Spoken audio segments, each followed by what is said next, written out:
Hi, Anja. How are you doing?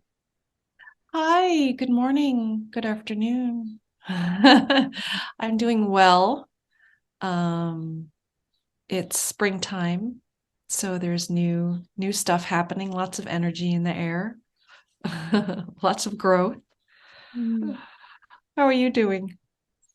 Yeah, yeah, enjoying spring as well. It's beautiful. I can hear the birds just singing all day and the garden looks beautiful. So I'm also enjoying spring. Yeah. Yeah, it's interesting though, as like spring is springing and um, hope is coming up from the plants and the leaves and all this beautiful greenery. Um, I'm also experiencing this sense of anxiety, just with the macro world, what's happening all over globally, what's happening in crypto. So I just wanted to like share some of, the things that are sort of rearing their heads in terms of what I hear on Twitter and YouTube and what's going to happen. We have potentially some impending war and boats, ships coming to various waters of different countries. And it gives you this sense of, are they preparing? Is there some kind of war preparation? And what does that mean? And is it a world war situation? So that terminology comes up again and again, which is anxiety causing. You don't know what does that mean? Where could that go? Um, and that's sort of like really big, scary picture, and then there's also what's happening in the US in terms of crypto regulation, the SEC. What's going to be banned, what's going to be blocked, what can't you use, what will you go to jail for when you're in the crypto community in the US. Um, and the US is still somewhat of a leader, so does that, whatever regulations they impose, does that then reflected in the EU? Does it go around the world, not the world, but let's say in Europe? And and then you have the de-dollarization, and you have, what is it called, BRICS. So you've got China, Russia, South America, South Africa, I believe, Asia, Iran, Saudi Arabia. They're moving towards de-dollarization and focusing more on, I think, the Chinese yuan. Um, and what does that mean for the dollar? Does that mean the dollar's going to go crash? Or is there still enough, and what timeline? I mean, a lot of this is also timeline. Are these major changes, these shifts happening in the next weeks, months, years? So these big shifts, and which are unusual. We've been sort of in the steady, at least in the West. I think underneath there's been a lot of like things crumbling, but we haven't seen it come to the surface like it is now, to the mainstream. So it's very unsettling because I think we're just not used to all these scary shifts happening, and old systems crumbling. I mean, you see that left and right, and new systems trying to bubble up, new ideas. You've got AI. I mean, AI is exploding. Where is AI going to take us? And that goes fast. Talk about exponential growth. You hear a lot now. Um, how can it change us as a society, as individuals? And how fast is that going to go? That's part of that, like, intensity, is the speed and not knowing the speed.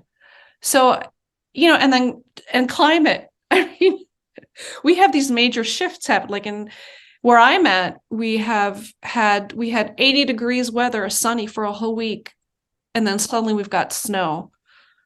And it's not just where I'm at in the US, but various other US places. the weather has been very fluctuating. So you just have all this change, intense change, where I think we're just very used to, as a species, more of a consistency. And so I feel like everything's happening at once and I'm getting really nervous, and it's like, but what do I do? Do I sell my house and run away to El Salvador?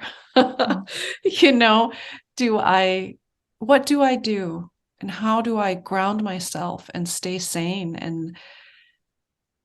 and still be a good human?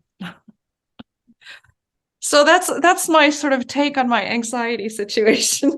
What are you sensing from all this shift?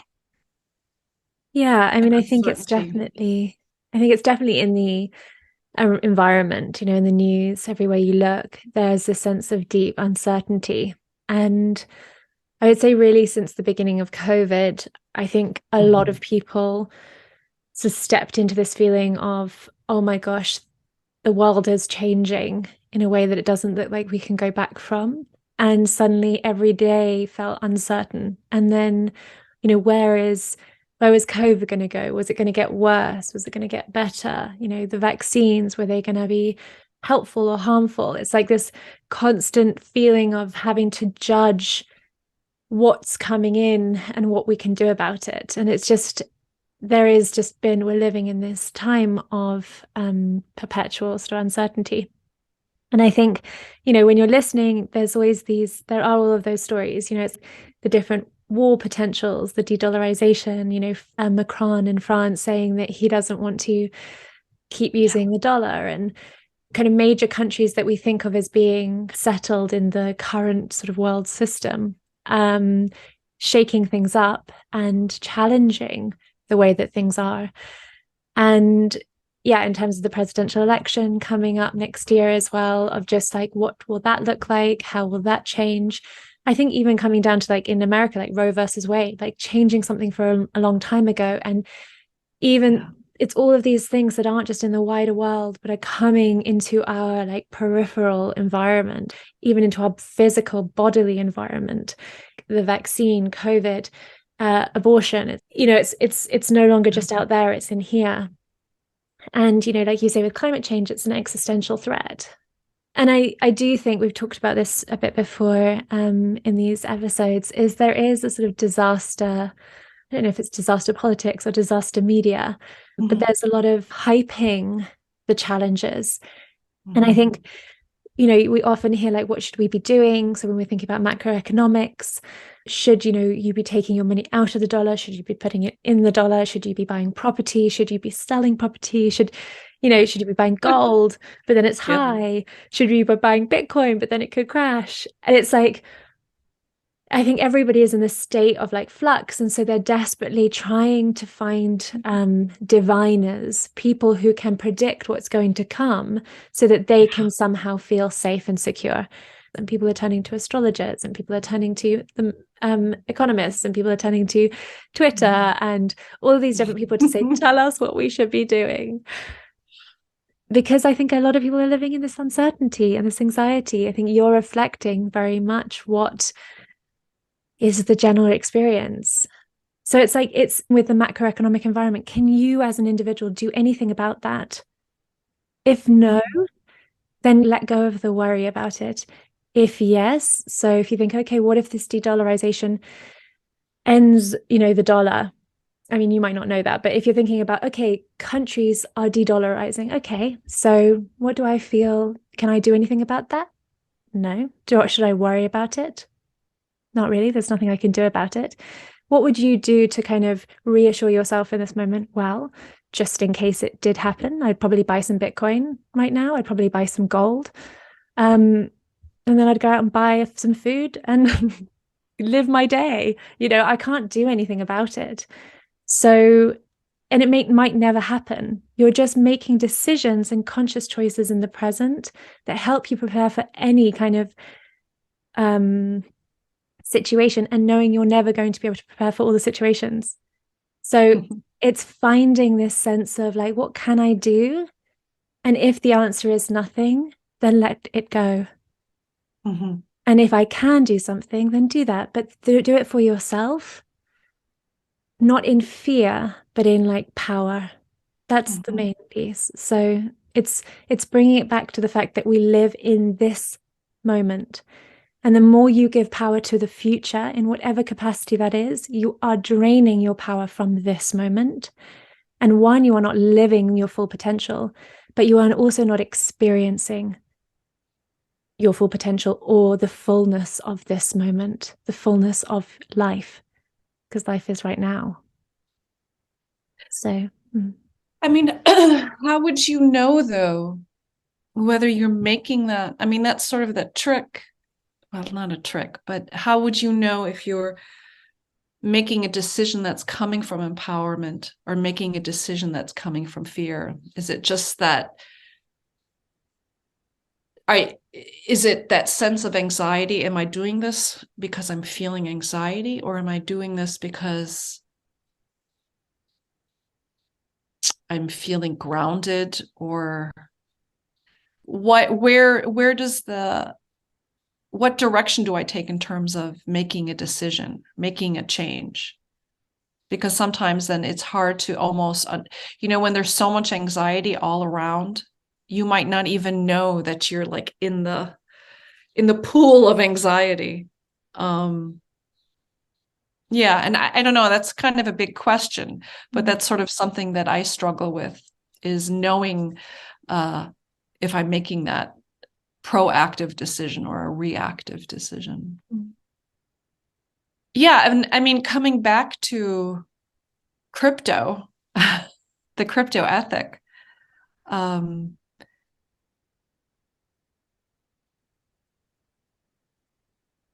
I mean, I think one of the, like, I'm trying to think of sort of a proactive direction would be educating myself. That would not be, I feel like, a reactive.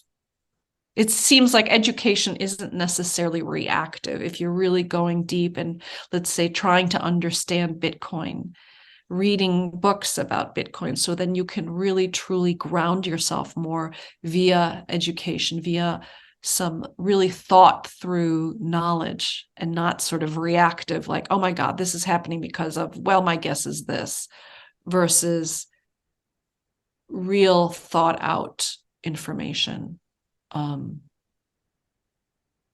yeah, so it seems like is maybe then a step forward, educating yourself more. yes, definitely. I think also, though, asking yourself, like, why you are educating, why Mm. you, again, and that's the piece around whether it's fear or proactiveness. It's like when you let go of the fear that there is no right and wrong choice. It's just you have to make a choice. Like, there's nothing right and wrong. Like, let's just say, other than like the really, really harmful things you do in society, as a choice, there isn't judgment. You can make a decision as you want to make a decision. If you want to buy gold, if you want to buy Bitcoin, if you want to sell your gold, sell your Bitcoin, it doesn't matter. This is just the experience of your life, and just allow yourself to make choices. But when you make choices out of fear, you are starting to bring yourself into this tighter and tighter kind of pathway where everything you are doing is not bringing you into a place of fulfillment and joy. It's bringing you more and more into this feeling of like having to prevent bad things from happening, because ultimately there is a fear of fear. There is a fear of things going wrong. And the thing is, if you put all of your eggs into one basket, I'm going to sell the dollar because I'm scared it's going to crash. What are you going to buy? Well, say if you buy gold, but then what if gold crashes? You can't, if you're constantly living by fear, you're constantly making reactive choices. And then if those go badly for you, it wasn't a wrong decision necessarily, but if they go badly for you, suddenly you're going to be even more feeling unsafe and fearful. And you're going to be taking it on you that you made the wrong decision. But if you made a decision out of empowerment, it's like any decision was fine. If you decided empoweringly to sell your gold, you're like, you know what? I just don't want to have gold. I'm going to sell all my gold and I'm going to buy all Bitcoin, and Bitcoin crashes. It's like, okay, well, I made that decision in my power, so that your response to the situation is stable. I think that's what I'm trying to express is if you're driven by emotion and fear, you're constantly going to be living that out. If you choose in neutrality and power, whatever you meet, you still respond in the same way. That's how you kind of stay in relationship with whatever is happening. We cannot predict the next step. So, you may think, oh, I'm so clever, I'm doing all of this, but that's just ego. And so instead, it's just like coming back into yourself and thinking, okay, when I let go of fear, what do I see? And I let go. Yeah. What is the decision I want to make? And then also when you let go, sometimes you see things clearly. You're like, wow, the system we have is pretty corrupt. I'm not fearful. I'm just noticing. So what would another choice be? Okay, so we have gold, we have Bitcoin, and okay, how much do I know about gold? Where is it coming from? Is that manipulated? I don't know. Go find out. How harmful is it to the environment? Go find out. What is Bitcoin? How good is that? How harmful? Go find out. That's the key around the educational piece. Educate because you're recognizing why you want to educate. It's like, I actually want a better system. So when you see the de-dollarization or you see the potential of the economy, with banks crashing, it's like, okay, without fear, the dollar system is so connected to what is going on. The banks are so connected to what is going on. The banks are failing. Do I want to put all of my money into a bank? It's totally your choice. Just without fear, it's totally your choice. You might just go, but rationally, logically, feelingly, not really. Okay, so put some of your money in the bank. Where do you want to put the rest of your money? Research. The options are there. And, again, letting go of the media hype around the fears of Bitcoin, the fears of all of these things. It's like, let all that go and just you for yourself, research the alternatives and make decisions for yourself, knowing that there really isn't a right and wrong. We've all been born into this time where we have climate change, where we're all interconnected, where news is everywhere, where AI is being invented. And it's like, okay, this is our experience. Am I going to live the entire rest of my life in fear? Or am I going to live the entire rest of my life in curiosity and the knowledge that I have power to change things in my life? It's your choice. No one is telling you to do either. You can live the rest of your life in fear if you'd like to. No one is telling you not to. It's just, it's a choice for yourself. It's just knowing that we're always going to live in uncertainty. So you have to be comfortable with uncertainty by letting go of fear.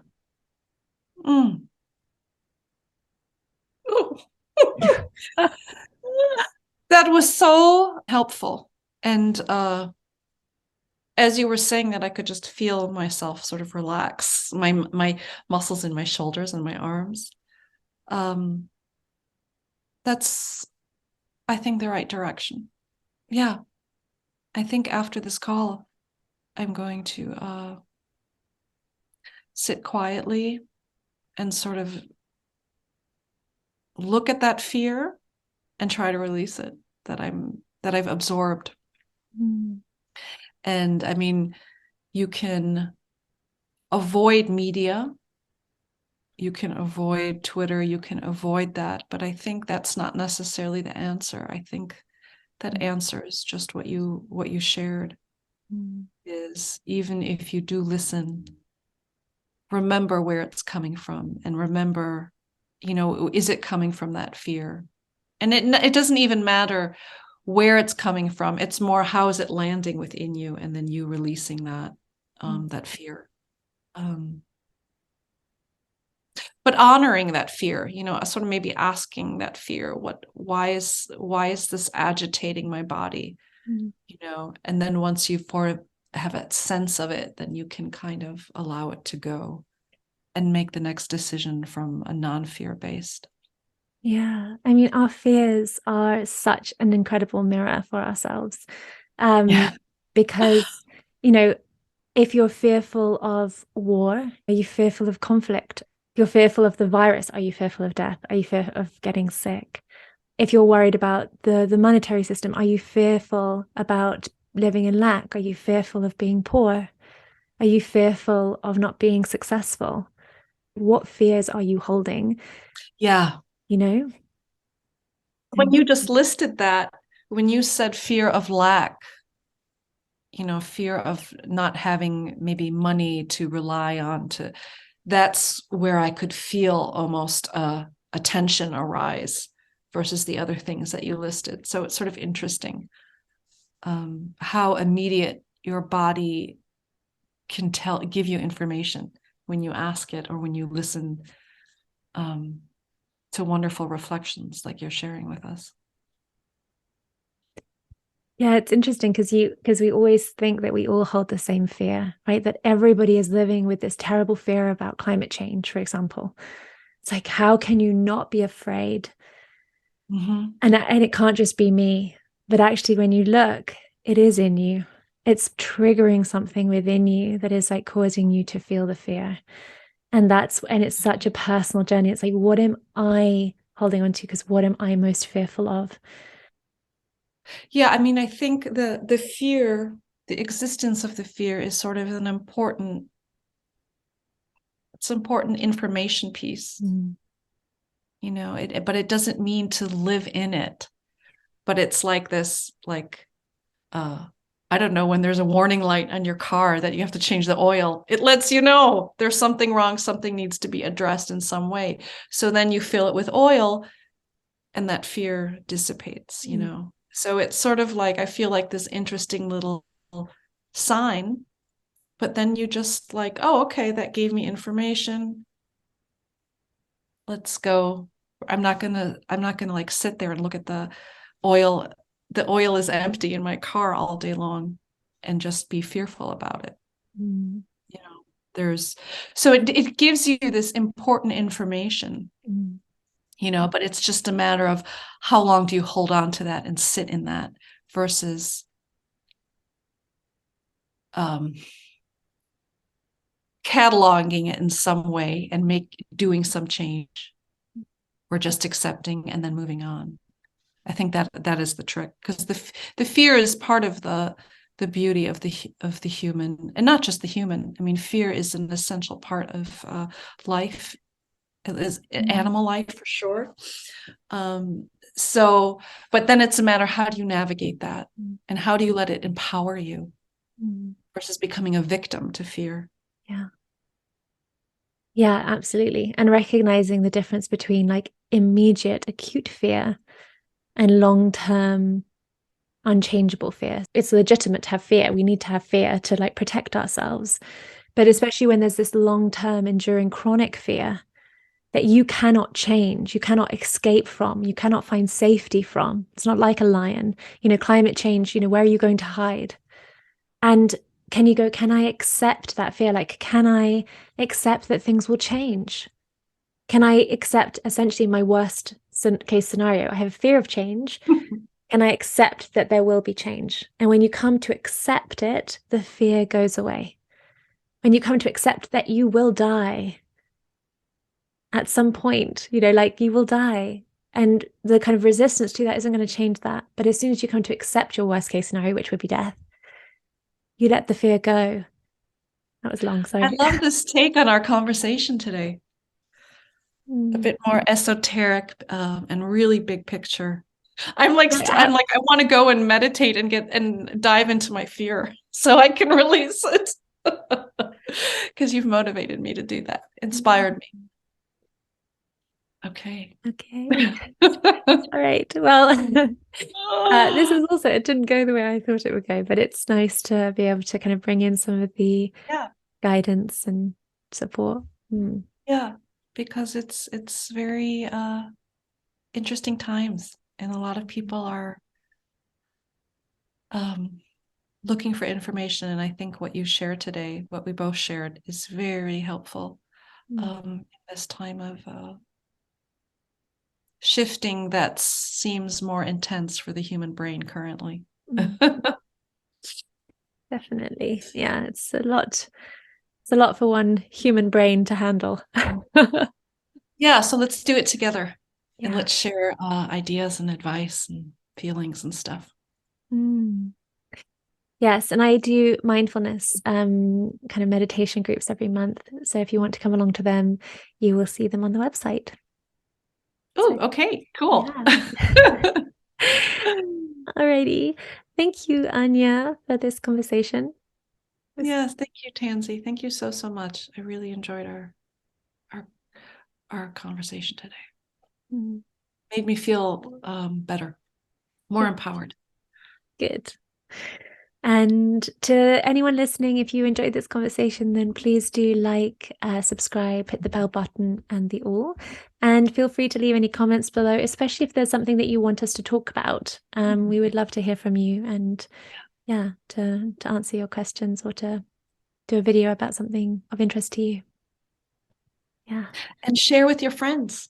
You know, if you have some people who are like struggling with these challenges or are really interested in crypto and the crypto ethic and what we talk about, please do consider sharing some videos with your friends of ours.